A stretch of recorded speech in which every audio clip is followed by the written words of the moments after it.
When I play a large open-ended game, I'm often looking for a sense of adventure. I like exploring places and finding gear and leveling and completing quests. These are all essential to creating that feeling of adventure. This allows for a story to take place that's unique to my preferences and experiences. A story ultimately about challenge and growth. That is the heart of adventure.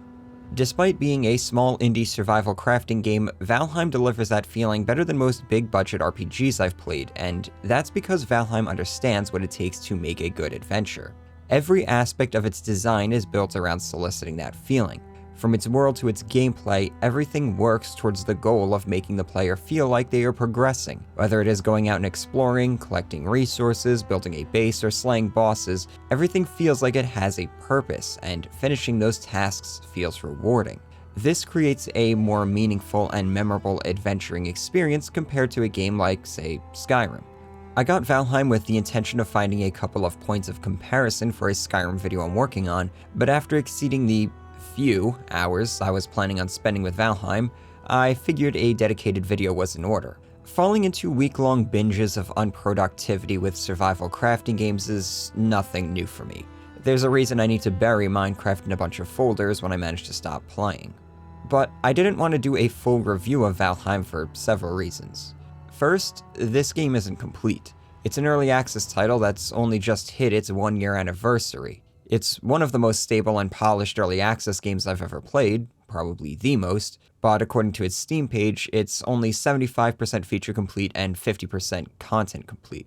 I don't like doing full reviews or analyses of in-development games because there's a chance things I cover might become terribly outdated from just a single patch. And I imagine you can all understand why a YouTuber might want their videos to be as accurate and relevant for as long as possible. The second reason I didn't want to do a full review has to do with the progression of the game. Valheim has a very smooth and intuitive progression. You feel kinda big-brained when you figure out a mechanic or a solution to a problem without the game or a wiki having to tell you.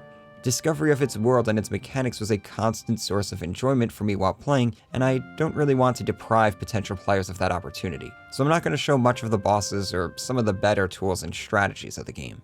It's impressive that a team of 5 developers has managed to nail and experience developers like Bethesda have been spending years trying to pin down in their own games with diminishing success.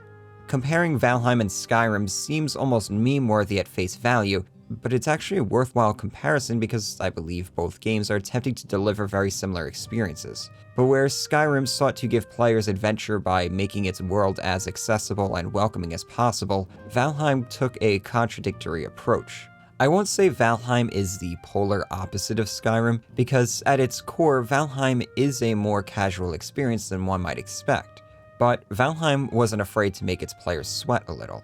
To mash a few definitions of the word together, an adventure is meant to be a memorable experience or undertaking that involves a degree of danger and risk.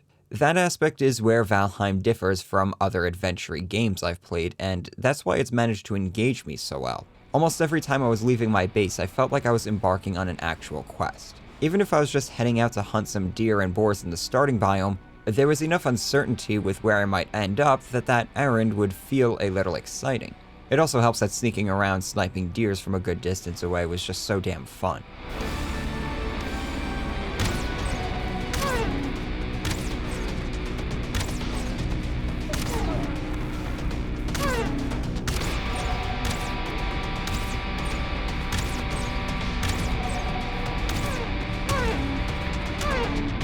Most of the time, though, adventuring when ill-equipped, unprepared, and without any sense of a plan would be hazardous for your health.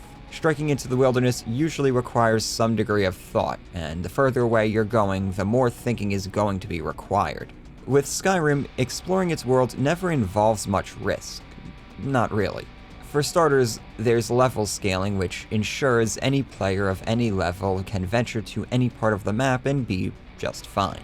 Players aren't going to run into something well beyond their means, with a few very rare exceptions, and even if they do, they always have the difficulty setting a couple menus away.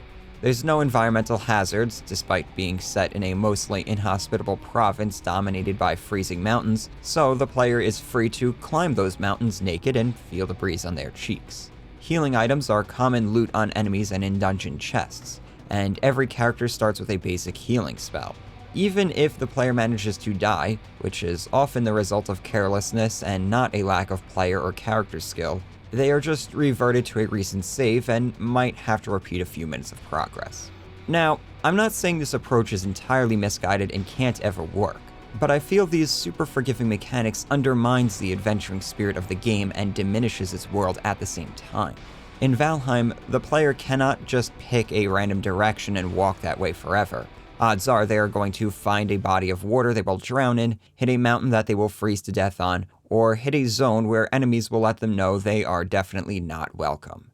There's no level scaling. If a player hits an enemy they aren't ready to fight, they will probably get filtered out until they are ready. There are no difficulty settings, and on-demand healing items are limited in function and gated behind crafting recipes. Most notably though, death carries a very steep penalty. Upon death, the player respawns at the bed they most recently claimed, or the place they spawned at the very beginning of the game. They will also lose a few levels in their skills, but most notably, they will also drop the contents of their entire inventory. This last part, I'm not a big fan of, and that starts to get into how certain aspects of Valheim can become a little grindy. And in wanting to be fair to all the games I'm discussing here, let's complain about Valheim a bit. Valheim's map is a procedurally generated circle with a 10-kilometer radius, making the map 314 square kilometers, so 16 times the size of Skyrim. The map consists of several biomes, though some are empty because the game isn't complete yet. One of the principal concepts of the game is navigating this world. The player is expected to do a lot of traveling, primarily by foot and by boat, but portals can be built to speed things up a lot.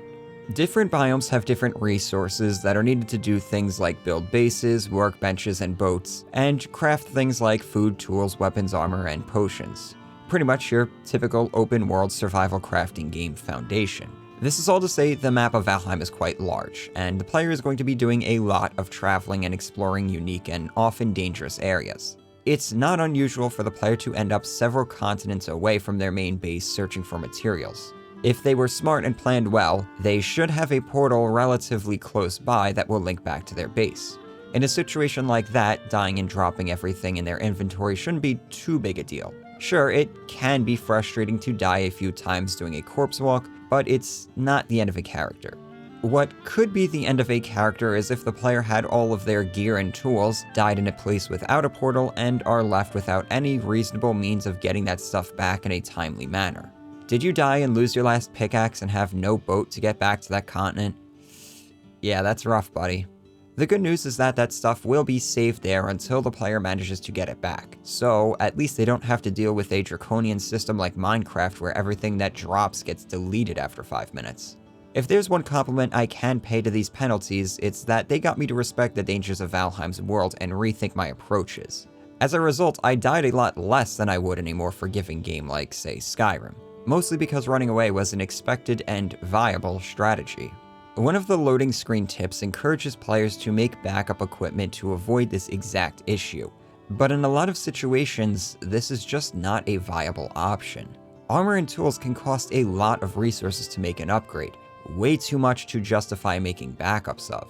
For instance, it took an entire swamp biome just so I could make and upgrade 3 iron items. Swamp biomes are one of the rarest, and with how they generate, it's not uncommon for one to contain no sources of iron. This happened to me on 2 different characters, and each time I had to find 3 swamps before I finally hit one with a source. At that rate, I probably only have enough iron in my entire world for a couple of backup items. At least if I want to be able to afford all the iron gear I will most certainly need to defeat the bosses. I could take my character to a new world and strip it of more iron, but world hopping didn't feel like it was in spirit of the game, so I tried avoiding it as much as possible. Then there is the routine of extracting and processing those resources, which is not a particularly thrilling aspect of Valheim. It can be cathartic to put some YouTube videos on and mindlessly chop down a forest for a couple of hours to stock up on wood, but I wouldn't call this part of the game engaging and rewarding. Mining ore is a special sort of tedium though due to the rarity of ores, the distribution of the biomes that they are found within, and the simple but profoundly inhibiting fact that ore and metal ingots cannot pass through portals. My guess is that the developers didn't want to trivialize the task of traveling around the world. The world is gigantic for a reason, and the developers likely want to encourage players to explore as much of it as possible. Taking a boat and traveling for 20 minutes to a new continent, and then plopping a portal down to avoid the trip back was probably something developers wanted to discourage. The main reason players would want to travel is to get more metal for gear upgrades. So, put the restriction that they can't travel through a portal with metal and problem solved. Not really though, because this just encourages players to build outposts all over the world where they can just process their metals and craft things there. This imperfect solution is the one that I see a lot of people on Reddit suggesting, but the problem is that the higher level gear requires more advanced workbenches, which requires different metals to make, so it's a whole logistical thing just getting those workbenches set up. The other solution involves using multiple characters and worlds to basically teleport material around the world. I don't know if this is an intended thing the developers implemented as some sort of compromise with players, or if it's just an unintended exploit.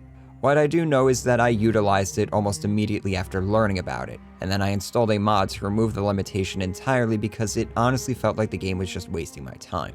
There's a fine line between meaningful challenge and punishing time sinks, and that line differs from player to player, but Valheim was grossly overstepping that line for me here. Traveling is fun. Commuting is not. Going out and searching for new continents, or just going out to paint my map, was when traveling the world was fun, rewarding, and risky. Commuting back and forth across the same water routes just to move metal ingots was not fun, rewarding, or even very risky. I have two suggestions to improve the unnecessary grind of the game. First, give the players an upgraded portal that allows them to transport metals and ingots. If players want to spend the extra resources to skip the increased traveling time, they can. If they want to be more frugal and are willing to deal with the boat commute, they can keep using the cheaper portals. Second, reduce the cost of building, crafting, and upgrading. Even though I played solo, Valheim actually supports multiplayer, and I cannot imagine how much grinding and commuting is involved if everyone wants to outfit themselves with enough gear to take on the bosses of Valheim. I imagine world hopping is essential here, unless everyone has a lot of time to spend playing in the same world together. And that's really what this all comes down to. Valheim requiring a disproportionate time investment. Even though I play games to make videos now, I don't have a whole lot of time to sink into actually playing games. When I had a real full-time job, I had maybe 2 hours a night to play games if I was lucky. Spending 2 hours doing boat commutes is not how I want to spend my evening. It's why I immediately ditched games like Destiny and Fallout 76, and won't venture into pre-game lobby simulators like Tarkov. Valheim is a $20 indie game. It doesn't need me to log 500 hours for me to feel like I got my money's worth out of it. So why is it trying to drag out the experience here? The pleasure of Valheim is in how the stages of the game progress, not in how long each stage lasts. The world of Valheim is always interesting to explore because it serves a purpose. It might sound like I'm nitpicking or trying to dilute the experience the developers are going for, but the experience felt so much more engaging once I removed the obligated boat commutes. It concentrated the strengths of the game and still left me with many hours of enjoyment. It's not like No Man's Sky, where the grind is the game. Valheim has a wonderful series of core mechanics the experience is built upon. It just doesn't need time sinks to trick the player into playing it for longer periods of time. So let's actually explore the progression of the game. Valheim's world is backed up by its competent interconnected mechanics. The player arrives and immediately needs to collect rocks and branches to craft a basic axe and a club. The axe is needed to cut trees whose wood is used to build shelter and more tools, and the club is for self-defense and hunting.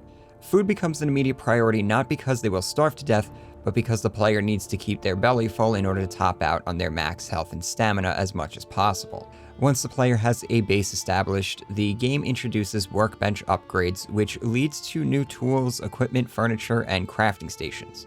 As I already mentioned, the materials for these upgrades are located in new biomes of increasing difficulty. In tying progression to these workbenches and biome-exclusive resources, Valheim ensures even the most combat-averse players will have to venture beyond the safety of their compound at some point. Although base building in this game is some of the best I've seen in an open-world survival crafting game and is fun for its own sake. When it comes to combat, health may be king, but stamina is queen. Both play critical roles in how engagements will go, with the object of the game being in protecting health and carefully managing stamina usage. The player can perform actions like dodge rolls, sprints, jumps, and blocks to mitigate damage, stealth to avoid enemy detection, and special power attacks to exploit openings in enemy defenses. There's an impressive list of weapons, from swords and maces to spears and bows, all with their own related skills and all offering different functions in combat. Maces can stagger opponents while knives can quickly slash. Different weapons have different attack damages, such as pierce and blunt damage, and different enemies are weak and resistant to different damage types. Enemies and the player also have weaknesses to staggering if their guard is broken from an attack, opening them up to critical hits. The whole system is fine. There's nothing here that's revolutionary to the action combat sphere, but Valheim didn't need to reinvent the combat wheel to be fun. The systems it uses are more than adequate to allow the game to lean heavily on them and not suffer as a result. Going back to picking on Skyrim for a bit, that's a game that relies way too much on a weak combat system, and the entire experience begins to fall apart as a result. Combat in Skyrim cannot challenge player skill because there isn't enough mechanical depth for the player to master that could then be tested. The stamina system can be ignored, healing can be done instantly in a menu, and there are no dodge mechanics for avoiding damage. Blocking and staggering is there though, and damage types do technically exist, but they are so subtle that they might as well not. What I find interesting is Skyrim's heavy reliance on its combat to carry the show. I'd say Skyrim relies more on its combat than Valheim does, which is crazy for a game that has a demonstratively worse combat system. Exploration leads to dungeons, questing leads to dungeons, following the story leads to dungeons. All roads in Skyrim lead to dungeons where the player is exposed to nothing but combat and looting. Combat is the destination of Skyrim's game design, and that's not at all to its benefit. It's hard to say if Valheim even has a place the developers are pushing the player towards. It could be argued slaying all the bosses is the end goal of the player, but exploring and base building are also fun in their own rights, and as a result, can be seen as destinations too. This ends up creating a series of interrelated feedback loops I'll try and demonstrate on screen here. As a result, Valheim should be better at appealing to a wider audience because these three destinations are so well defined and enjoyable. The player can try exploring in Skyrim for its own sake, but doing so reveals just how samey it all feels. The overworld looks nice in certain places, but if I want to look at pretty natural environments, I can go for a walk in a park and get some exercise at the same time. The open world of Skyrim is superfluous and only serves to subject players to more combat, whereas Valheim's open world will always serve some sort of purpose, mainly in it offering resources for the player to collect and locations for the player to build upon. But still, nothing in Valheim can really stand on its own. Combat is good, but will get boring if done exclusively for long enough. Building is fun, but once the player has their ideal base, doing any more building is kinda pointless. The world of Valheim is beautiful, but without combat and building requiring the player to exploit that world for its resources, going out for boat rides will just be as shallow as walking from Draugr Tomb to Draugr Tomb. This is where the progression of Valheim comes into play. Get bored of one aspect and you can look at the next stop on the progression train to give some direction. Gear in Valheim is the main path of progression for the player. Skills are nice, they can help increase damage output and reduce stamina costs, but gear, and food and potion items, are the real game changer. Getting that new axe will help speed up the time it will take to build that new base. Getting a new bow will make hunting easier. Getting a new mace will make fighting goo monsters easier. Getting new armor will result in a noticeable decrease in player deaths. You get the picture. Going this route, as opposed to, say, having progression tied to perks and skills, allows Valheim to incentivize players going out and interacting with the world in more ways than just sweeping the world clean of living beings. We actually saw this in Fallout 4, where gun armor and power armor mods made a much more noticeable difference in combat effectiveness than perks. Upgrades were crafted from all the junk players found around the world, which encouraged players to take the time to loot things more carefully and look at the world with more objectives than just cleansing the wasteland of baddies for XP. As a result, I generally enjoyed exploration in Fallout 4, and it even had a base building system which, while feeling a little pointless much of the time, was still a worthwhile addition to the gameplay loop because it also encouraged carefully exploring and exploiting the world. It's just a shame Bethesda didn't flush the system out more and integrate it better with the rest of the game. I suppose they were afraid of forcing all players to build bases, but because they didn't commit the way Valheim did to make it a major destination of the experience, it left settlements feeling tacked on. Even with their half-hearted implementation, the characters I had that were real homebodies with their settlements felt adventurous when I'd venture beyond the town gates to do a junk run or start another settlement. So what does it look like if a game doesn't want to introduce crafting mechanics just to get players to see the world as more than an arena? Well, there's a lot of different ways developers can go about it, but the main premise would be tying leveling to exploration. Maybe let players unlock skills or levels by going around and discovering locations. Maybe there's some sort of stones the player can find that, when activated, give some bonuses. Developers could get as esoteric with this approach as they want. The main goal is to just provide as much utility to the world as possible. We're getting far from the topic of adventure in Valheim, so let's bring it back home to close things out.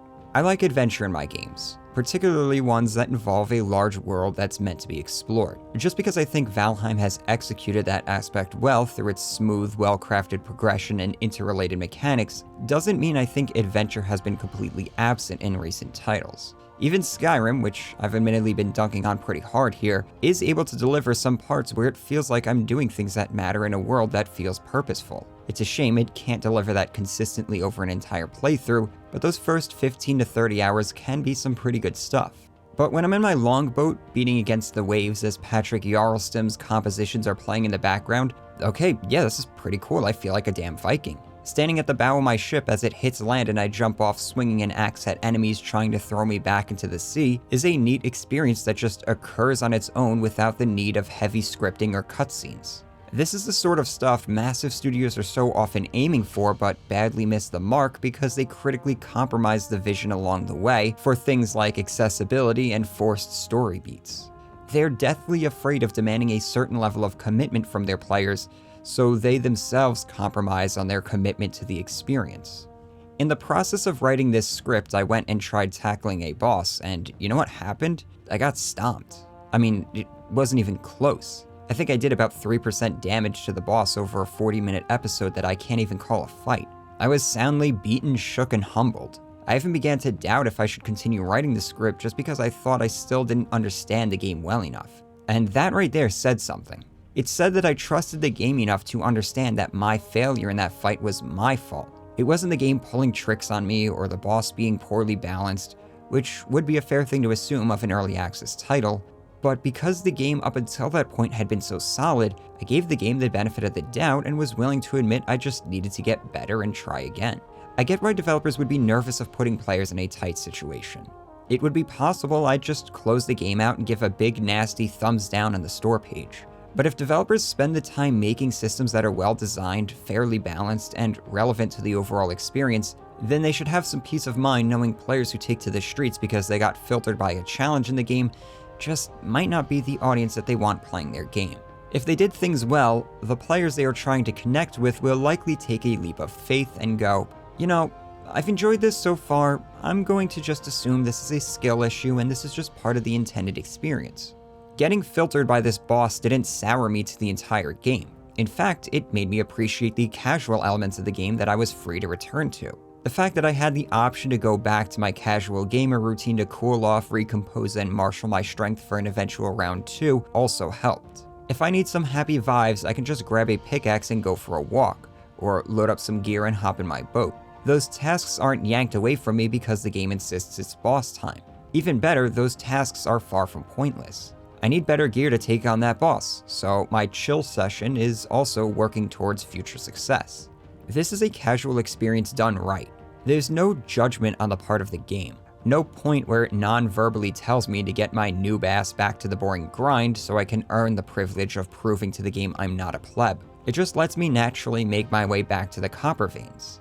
Maybe I won't even return to the boss. That's fine too, because the game isn't concerned with what I'm doing and what part of the curated experience I'm being subjected to. The developers know there's more than one compelling and fleshed out aspect of their game, so they're fine with letting the player choose where they go and what they do. There's no neurotic dumping of quests into a journal, or spamming of map markers, or railroading into dungeons. And in taking this hands-off approach, Valheim delivers a far more personal and satisfying adventure experience than most games I've played.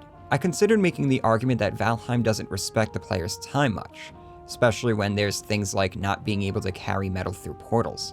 But that's just not really true.